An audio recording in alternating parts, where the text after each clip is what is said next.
Hey guys, what is up? It's Seku here, back again with a brand new video. Today guys, I'm going to go ahead and show you guys how to remove stuff from the other storage section on your iOS device. So without further ado, let's go ahead and jump right into the video.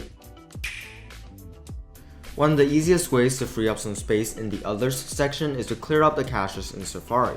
All you have to do is scroll down and tap on Safari, then scroll down and tap clear website and history data, and this should help clear out the caches in Safari. To check this, you can go back to storage and wait a minute to see if the space of the others category has been reduced. So to clear more storage from the others category, you can go in and try offloading apps and then reinstalling them. To do this, go ahead and scroll down from the storage area and then tap on the app that is taking up a lot of space that you want to offload.